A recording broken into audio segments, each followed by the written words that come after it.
Hi friends, কেমন আছেন সবাই? হানি ফ্রেন্ড চ্যানেলের একটি নতুন ব্লগে আপনাদেরকে স্বাগত। তো চলে এলাম একটি নতুন ব্লগ নিয়ে।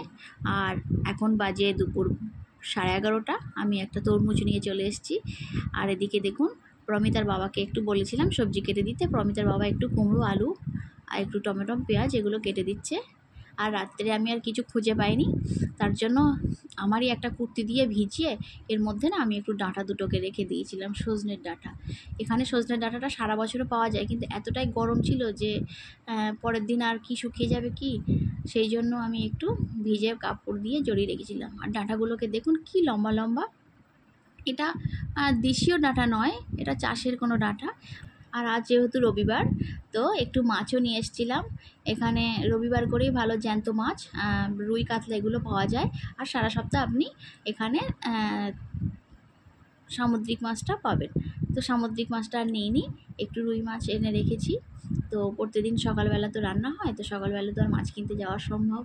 তো একটু একটা ছোটো ছোটো কোটোই করে ধুয়ে রেখে দিই। এগুলোকে রেখে দিলে মোটামুটি আমার 2 দিন হয়ে যাবে। আর মাছটার মধ্যে না একটু ডিমও হয়ে গেছিলো, দেখুন। ডিমটাকেও আর আজকে করছি না, এত সময় নেই, কেননা 11:30 বেজে গেছে, অনেকটা লেট হয়ে গেছে। তো মাছগুলোকে নিয়ে আমি একটু ফ্রিজের মধ্যে রেখে দিলাম। আর এখানে একটা মাছের চালা আমি নিয়েছি, এটা দিয়ে আমি একটা কুমড়ো, সজনের ডাঁটা দিয়ে মাছের মাথা দিয়ে একটা তরকারি রান্না করব। আর আমি একটু নিয়েছি মুরগির মাংস। এটা কিন্তু কোনো পোলট্রির মুরগি নয়, এটা এখানকার চেন্নাইয়ের নটকলি, মানে যেটা দেশীয় মুরগি, পাগুলো বেশ লম্বা লম্বা, লাল মুরগি, একদম পিওর দেশি মুরগি, নাকি খুব খেতে টেস্ট খুব। আমি কোনোবার খাইনি, এই ফার্স্ট টাইম এনেছি। তো চলুন তাহলে বন্ধুরা, এবার দেখি রান্নাটা একটু করি আস্তে আস্তে। তো মাছের মাথাটাকে একটু ভেজে নিই। আর প্রমিতার বাবা ওদিকে কিন্তু আমাকে সবজি কাটায় হেল্প করে দিচ্ছে। আমরা একটু রবিবারে একটু লেটই হয়ে যায়, অতটা তাড়া থাকে না বলে, সারা সপ্তাহে তাড়াহুড়ো করে কাজ করতে হয় সকালে উঠে। তো রবিবারে ভাবি একটু আস্তে আস্তেই হোক, তো তার জন্য প্রমিতার বাবাও আমাকে একটু হেল্প করে দেয়।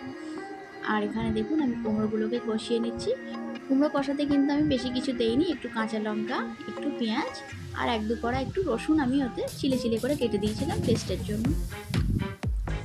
তো কুমড়োটা প্রায় ভাজা হয়ে গেছে। এবারে আমি এর মধ্যে একটু চাপা চাপা দিয়ে রান্না করলে কি হয়, তাহলে তাড়াতাড়ি সিদ্ধটা হয়ে যাবে। তো এই কুমড়ো মাছের মাথা দিয়ে ডাঁটা দিয়ে খুব সুন্দর লাগে কিন্তু খেতে, না? অনেকের বাড়িতে এইটা খুব মানে একটা ফেভারিট খাবার। আমি একটু সজনের ডাঁটা ব্যবহার করছি, আমি এখানে তো আর পুঁই শাকের ডাঁটা পাই না। পুঁই শাকের ডাঁটা আমাকে ওয়েস্ট বেঙ্গলে গেলেই তখন আমি একটু পছন্দ করি মাছের মাথা, কুমড়ো আর পুঁই শাকের ডাঁটা দিয়ে। এগুলো এগুলো খুব পুরানো জামানায় কিন্তু অনেকটা অনুষ্ঠান বাড়িতেও কিন্তু এই সবজিটাকে দেয়া হতো। এখন আর কিন্তু দিলে সবাই গালাগালি দেবে। এখন আর এই কুমড়োর তরকারি দিলে কিন্তু সবাই তাড়া করবে, মোটামুটি কেউ মানে সেই অনুষ্ঠান বাড়ির একদম বদনাম হয়ে যাবে। তো যাই হোক, এবারে দেখুন প্রমিতার বাবা সেই তরমুজটাকে কাটছিল। তো আমরা একটু, ভিতরটা বেশ লালও হয়েছে তরমুজটা।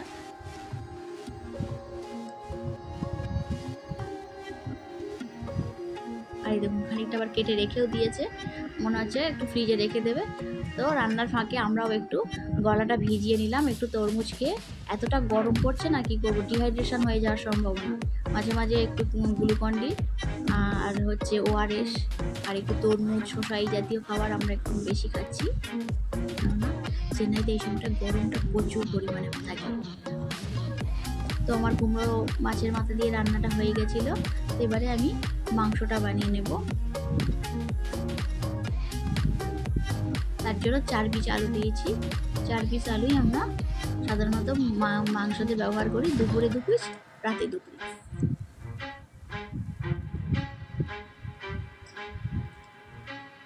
তো আলুগুলো লাল লাল হয়ে গেছে ভাজা, একটু তুলে ফেলি।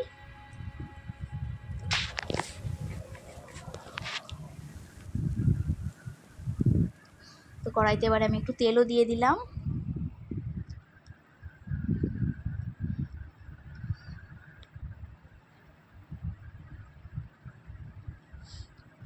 আর এবারে দিয়ে দিচ্ছি একটু এলাচ, লবঙ্গ, ডালচিনি, একটু জিরে, একটু হালকা চিনি আর 2টো তেজপাতা। জানি না দেশি মুরগি আমি এর আগে কখনো রেঁধেছি কিনা। হ্যাঁ, 1-2বার রান্না করেছি বাড়িতে। তো আমার রান্না করতে গিয়ে আমি ভালো করে গলাতে পারিনি। তো আজকে দেখি কি হয়, মনে হচ্ছে লাস্টে একটু প্রেশার কুকারে দিতেও হতে পারে। তো পেঁয়াজগুলোকে দিয়ে দিলাম। আর এর টেস্টটা কেমন হবে, সবাই তো বলছে খুব ভালো হবে নাকি টেস্টটা, দেখি। আর এখানে আরেক ধরনের মুরগি পাওয়া যায়, যেখান থেকে আমরা মুরগিটা কিনে এনেছিলাম সেখানে একটা গলা ছাড়ানো লম্বা টাইপের মুরগি, বেশ বড় বড় শকুনের মতো দেখতে এক ধরনের মুরগিও কিন্তু এখানে ছিল ওই বাড়িটাতে। তো তাদেরকে জিজ্ঞেস করলাম এটা কি প্রজাতির মুরগি, ওনারা বললো যে টার্কি প্রজাতির মুরগি। তো টার্কি প্রজাতির মুরগিটা কখনো খাইনি, আমি ওই প্রথমবার দেখলাম টার্কি প্রজাতির মুরগিটাকে। তো যদি কোনো দিন টার্কি প্রজাতির মুরগিটাকে আনতে পারি সেটাকেও আপনাদের সাথে শেয়ার করব। আর এদিকে দেখুন আমার পেঁয়াজও ভাজা হয়ে গেছে, আদা রসুনও দেওয়া হয়ে গেছে। এবারে টমেটোগুলোকে দিয়ে দিলাম।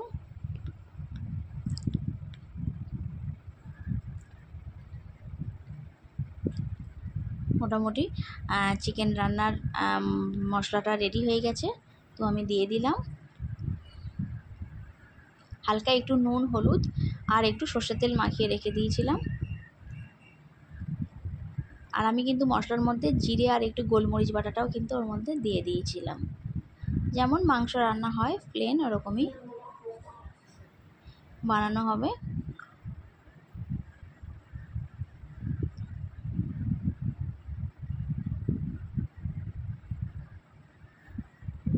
তো মাংসটা প্রায় কষে এসছে, ওর মধ্যে আলুগুলোকে দিয়ে দেব।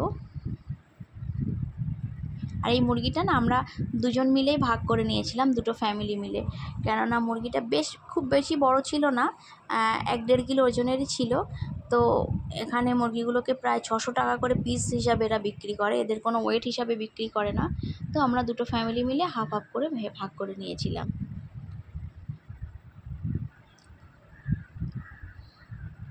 তো প্রায় মাংসটা কষা হয়ে গেছে, একটু তেলও ছেড়ে দিয়েছে, কিন্তু মাংসটা একটু কিন্তু শক্ত আছে বন্ধুরা। এটাকে কিন্তু আমাকে প্লাস থেকে সিদ্ধ করার জন্য প্রেশার কুকারে দিতেই হবে, না দিলে আমি কিন্তু এটাকে রান্নাটা হবে না। আর যদিও অনেকক্ষণ ধরে রান্না করতে হয় কড়াইতে, সেটা অনেক সময় সাপেক্ষ লেগে যাবে। দুপুরবেলা আর খেতে হবে না, খাবারটা গিয়ে আমাকে বিকেলবেলা খেতে হবে।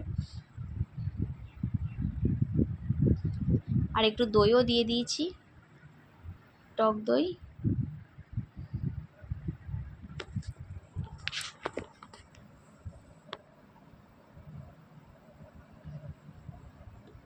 এবারে অল্প অল্প করে একটু জলটাকে এর মধ্যে দিয়ে দিই।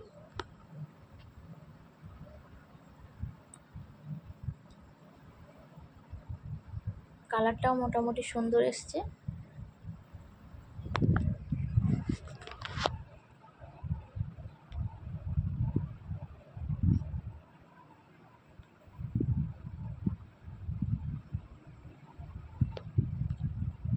তো এই মাংসটা রান্না করতে আমার বেশ কিছুটা সময় লেগে গেছে, মানে যেটা পোলট্রির মাংস রান্না করা হয় বা যেটা সাদা টাইপের মুরগি রান্না করা হয় তার থেকেও অনেকটাই বেশি সময় লাগে রান্না করতে।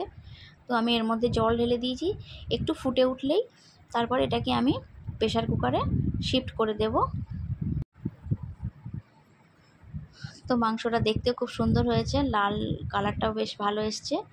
তো প্রেশার কুকারের মধ্যে একটু কিছু ধনিয়া পাতা কুচি কুচি করে দিয়ে দিয়েছি, আর মাংসটাকে প্রেশার কুকারের মধ্যে দিয়ে দিয়েছি, দুটো সিটি মেরে নেব।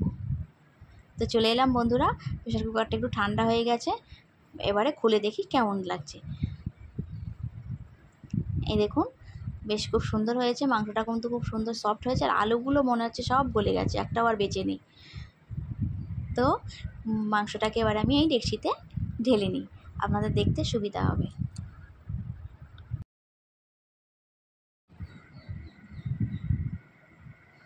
দেখুন মাংসটাকে আমি ডেকচিতে ঢেলে নিলাম।